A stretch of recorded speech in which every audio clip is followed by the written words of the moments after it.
Welcome to Nollywood Radio France. I'm your host, Cyprian Joseph. We thank Cyril Ibe for the permission to use this audio file.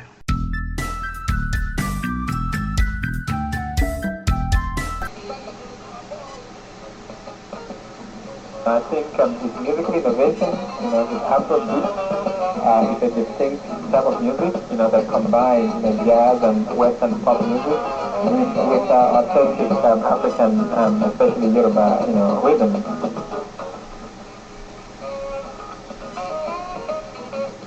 Fela is original, and his music is something just for him. Nobody else can copy his music.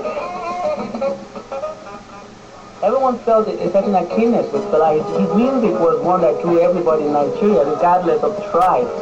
Fela was not a tribalist. Fela was truly a Nigerian in the true sense of the word, in the national sense of the word. And we love him for that.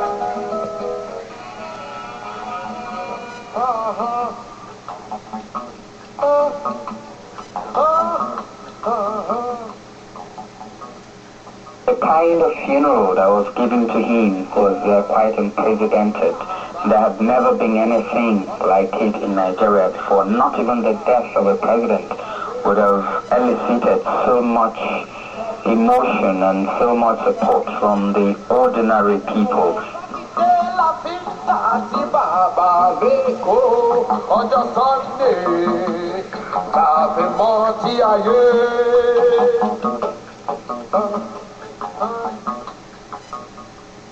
Africa's most famous musician and dissident singer who died August 2nd, 1997 of AIDS-related complications was known simply as Fela.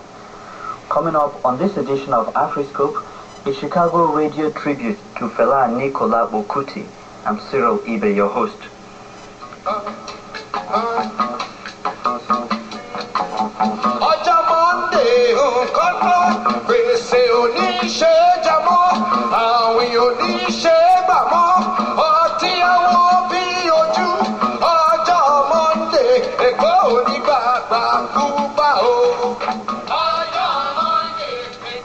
In an industry where heroes abound worldwide, Fela Nicola Okuti succeeded in securing a place among 20th century's musical legends with his Afrobeat. A unique musical form, his Afrobeat mixed pulsating African rhythms and jazz with the master's unmistakable voice spewing irreverent lyrics at his society's authorities and corrupt citizens alike.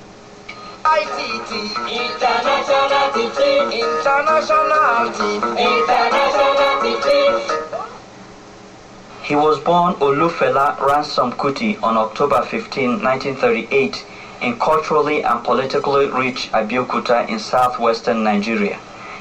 If Fela learned oratory from his Anglican minister father, his radical disposition came from his social and political activist mother, who once mobilized the villagers to dethrone a Yoruba tribal king. Fela's siblings, all well educated, are also firebrands in the footsteps of their mother. Fela's maternal cousin, Wole Soyinka, Nigeria's Nobel Prize laureate for literature, says Fela came from a uniquely radical family.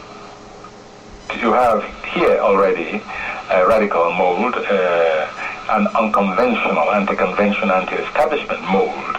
And then Fela himself broke away even from that anti-conventional mold. In other words, he set up his own anti-conventional mold.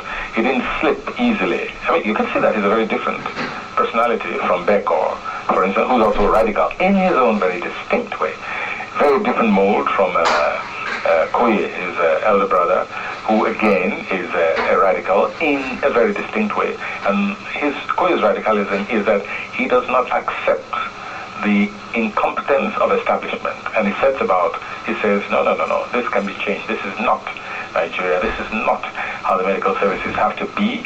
I know that I can make things work. I can move us away from the kind of establishment acceptance of what health delivery should be. Dulupo, the elder sister, she's a wild one. We won't bother to talk about her. I can just tell you, she was a nurse, by the way, and the most unconventional nurse she was. So each one, in a way, set their own individual roots, to self-identity, to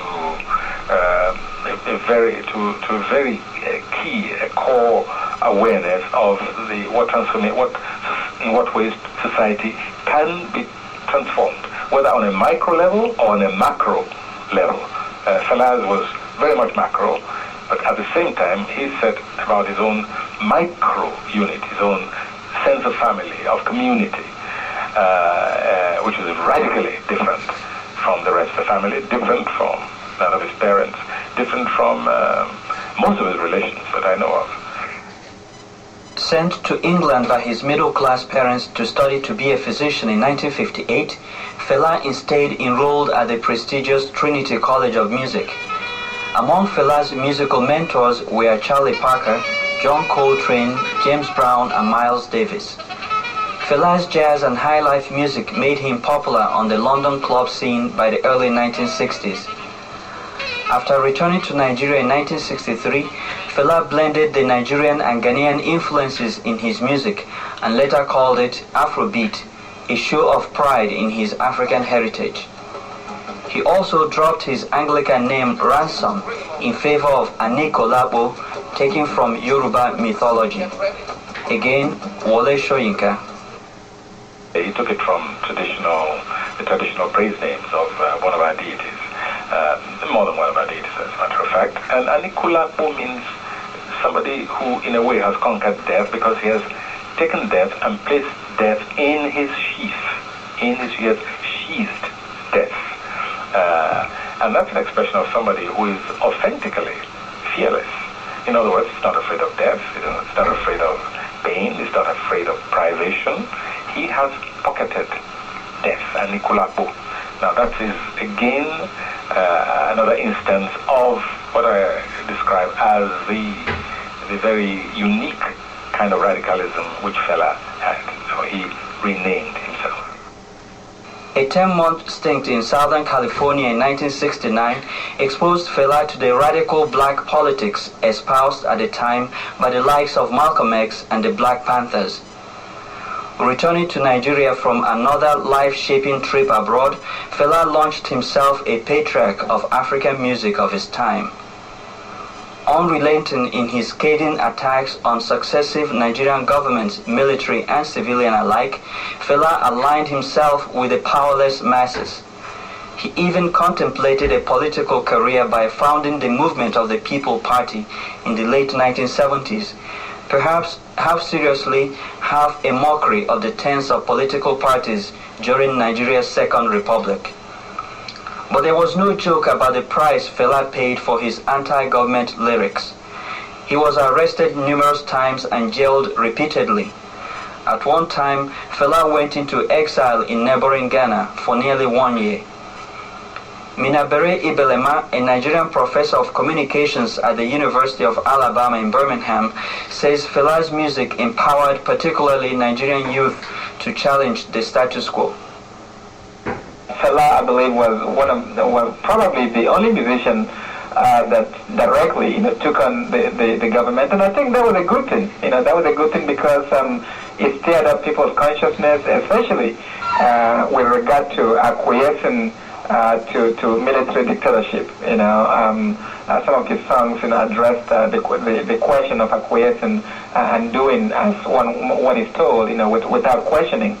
And I think that he aroused a lot of consciousness in Nigeria, especially among young people, and especially he was able to cut across ethnic boundaries, and I think that was a good thing for Nigeria. Chicago attorney Paul Otubusi says the Nigerian youth of the 1970s are today's adults who have learned from Fela to voice their opposition to any undemocratic government in their country. So we, the youth of the early 70s, are now the adults of the 90s. That message now to us today is to do exactly as Fela actually had enjoined the youth to do. We, the adults of today, have to take back Nigeria from the military and democratize the system. That is a call that I will make to every Nigerian who is at least above 30, in their 40s and 50s, that they have to do something politically to take back Nigeria from the demagogues of the military regime.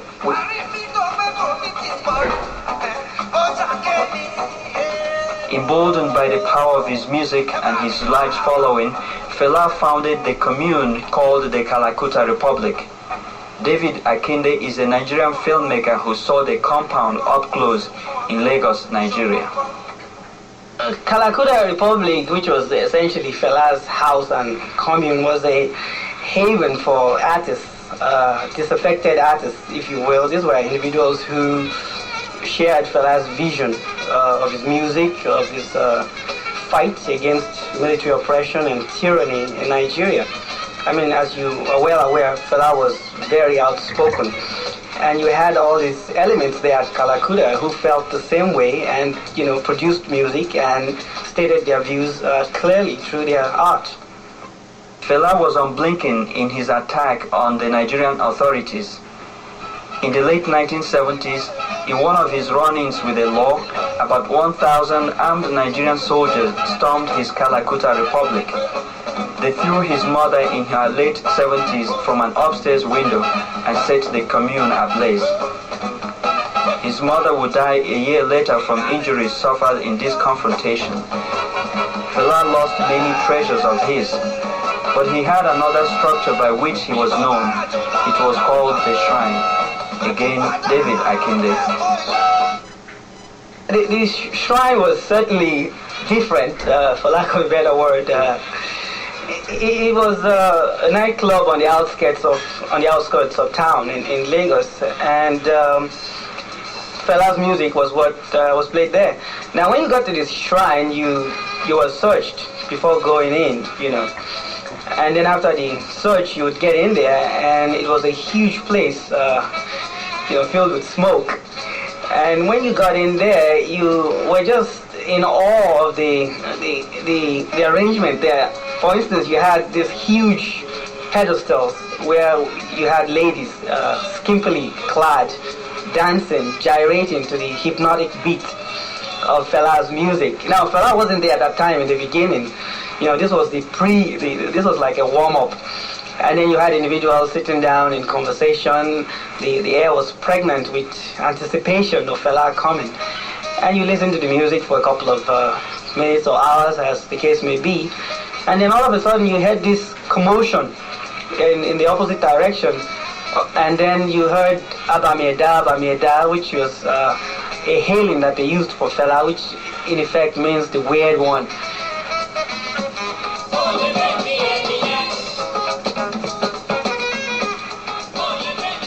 And there would be Fela. He would step out with his entourage, and they would be hailing him and shouting, and people would get into a frenzy of excitement. The music, of course, would be intensified, and then it would slowly, gradually fade out, and Fela would take the stage, and he would begin his sermons. You see, at the shrine, Fela was the high priest, and he would start with his sermons, or yapis as they call it, and this was purely social commentary on the government, military tyranny, the supposed excesses of the politicians or the rich, and this would go on. And what was quite startling about it was that after the sermons, which were quite profound in their own ways, everybody would sit down and would think about it. But Fela never would play music that he had played previously. He had lots of hits. He probably had about 50 to 60 albums released, and most of them were very popular. But he would never go back to play any of the old tunes. Fela was very progressive in his evolution as an artist, as a musician. He was always coming up with new tunes. Maybe some of them on the spur of the moment it seemed to be, but it was always social commentary.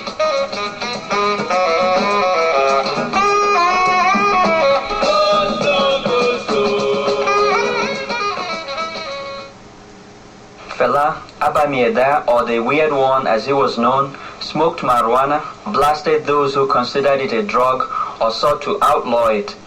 He often strode onto the stage in bikini underwear. From his troupe of exotic female dancers, Fela married 27 wives in 1978 in a single traditional wedding ceremony.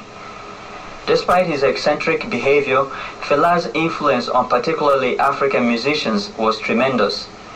Nigerian artist Kola Ogunkoya, now residing in Chicago, had been following Fela's music for a number of years. It's like, oh, let me go out and get all the records of Fela kind of music. Then I was indoor for like a week trying to play his record, trying to bring the spirit in, getting the spirit put in me. Then I was playing his record and I pick up my horns, my saxophone, trying to get the way he composed his number, trying to get the kind of melody he was playing, the kind of scale he was using. Then I was singing along with the music. I was doing that for like about 2 months. Then the spirit came in. I started playing like Fela kind of stuff.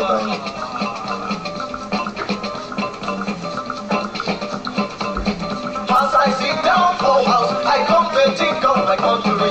As I sit down for house, I come to think of my country. Which way we they go? Fela's son Femi Aníkúlà Òkútì carries on the Afrobeat tradition in the footsteps of his father. It remains to be seen, however, whether he can fill his father's big shoes, musically speaking. I get problems. Now I carry myself go meet my papa Fela for house. I go ask him. I say, Fela, which problem is one we know they go? Fela, he no get to think too much because he always get that problem. Police problem, soldier problem, then money house problem, killing mama, my grandmama problem, 27 wives problem. He no get to think too much. He look to me, my friends Jerry and Femi and my sister Jenny and so that way they guys say, Femi, stubborn problem. Now I carry myself go back my house, go write this number. It's called stubborn problem. Sisters.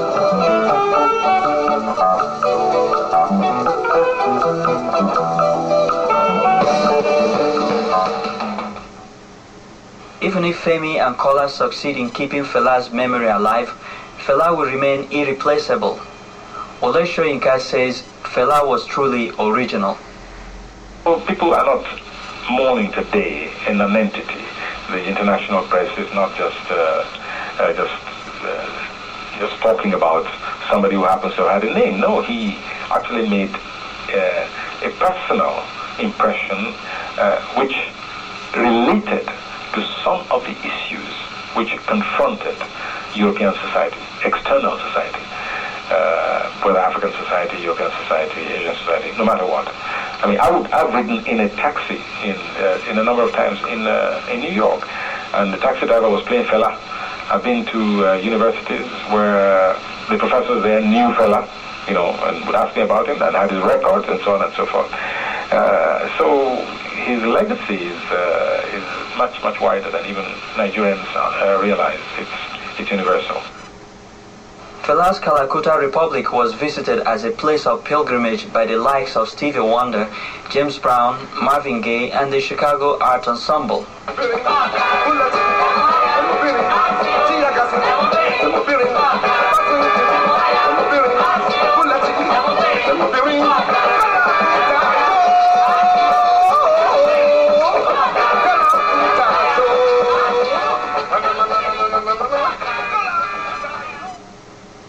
Chicago-based arts writer Rohan B. Preston says Fela, like Bob Marley, had no duplicates.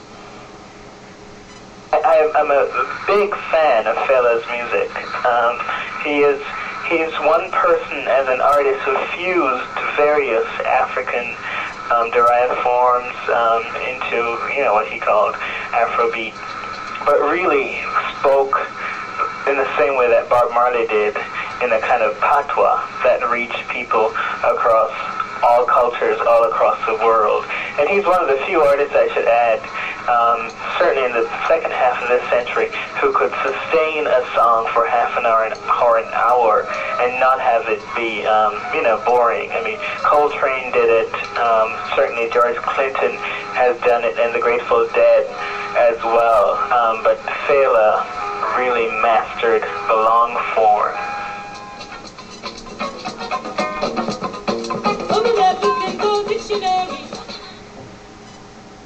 In Nigeria, the wide appeal of Fela's music across generations was seen in the mourners at his funeral in Lagos. Journalist Richard Asiebu. It cut across all generations.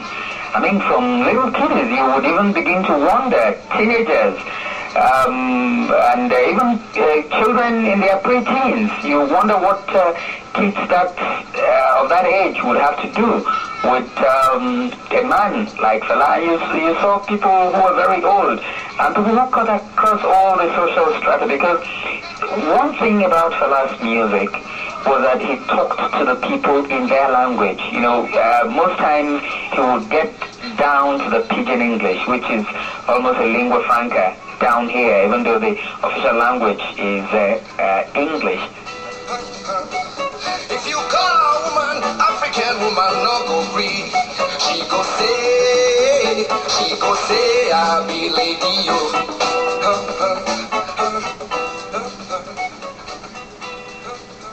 How can Nigerians best immortalize Fela?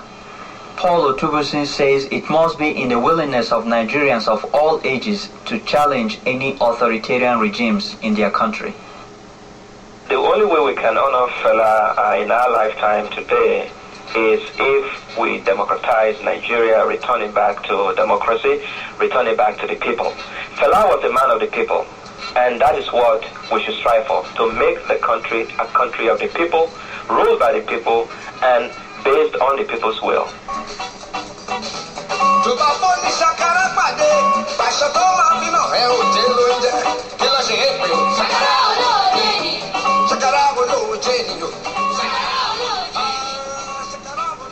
Nigerian musician Fela Aníkúlá Bùkútì, born October 15, 1938, died August 2nd, 1997.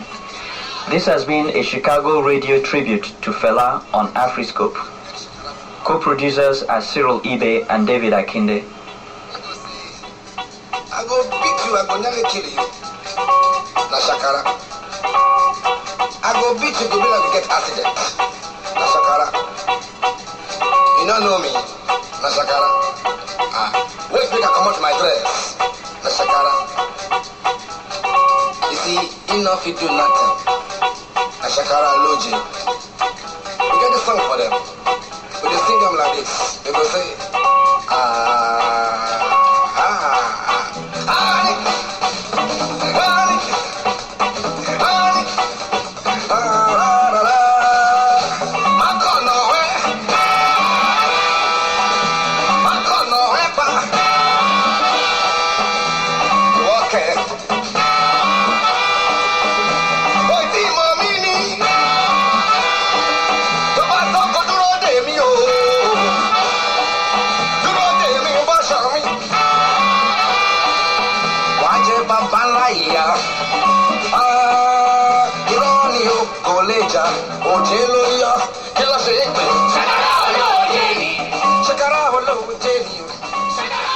You've been listening to Nollywood Radio France. Thanks for listening.